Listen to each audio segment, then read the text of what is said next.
Somewhere outside Dallas, Texas, an animatronic wolf stands guard beside a video screen.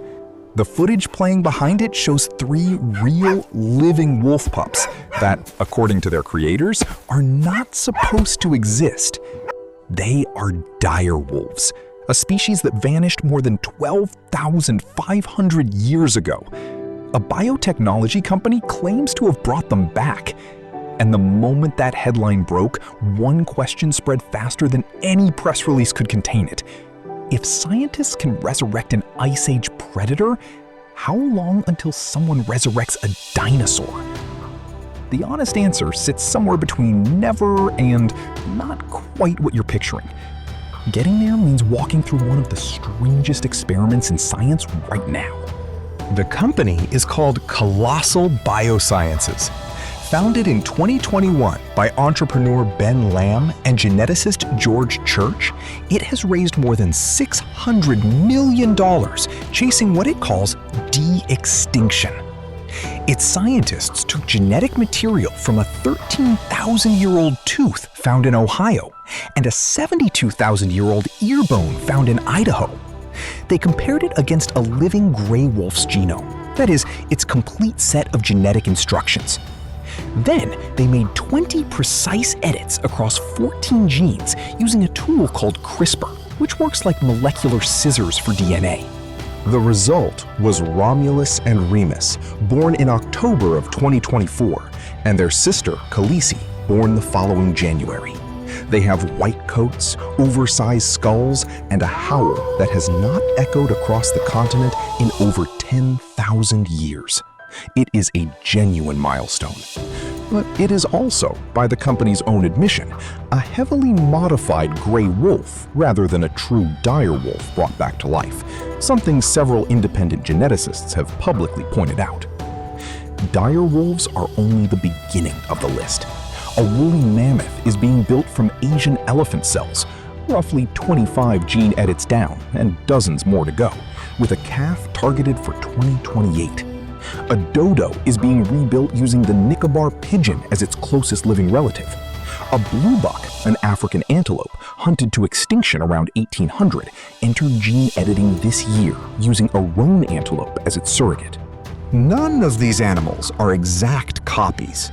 They are edited approximations, built gene by gene to resemble something the planet lost. So why not a Tyrannosaurus rex? Here is where the fantasy runs into chemistry.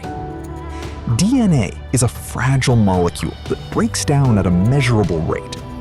Researchers who study permafrost, the permanently frozen ground that offers nature's best deep freeze, estimate that DNA cannot survive past roughly 3 or 4 million years, even under perfect conditions.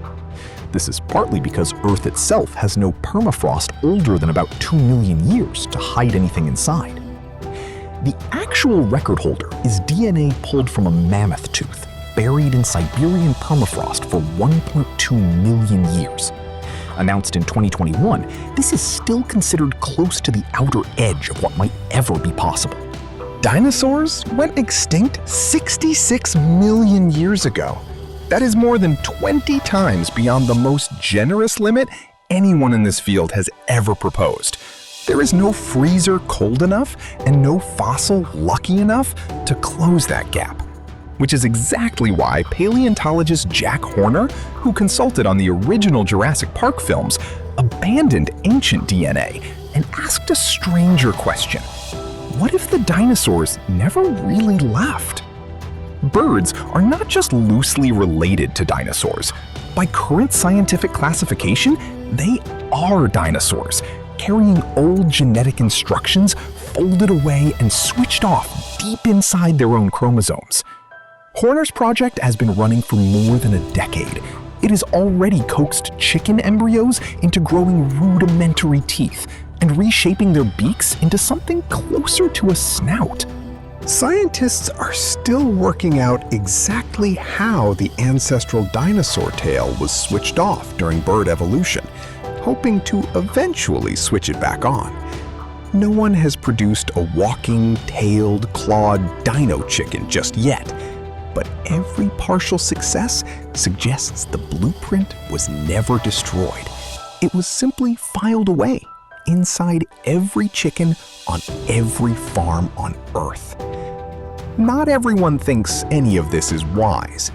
Critics point out that the swamps and ice ages these animals once lived in no longer exist.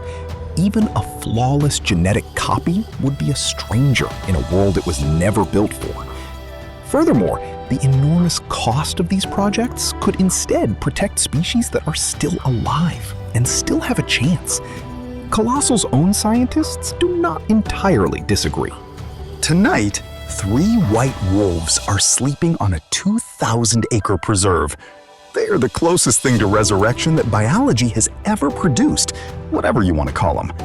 And somewhere on an ordinary farm, inside an ordinary egg, sits a genome that once built something far older, waiting for someone to find the right switch.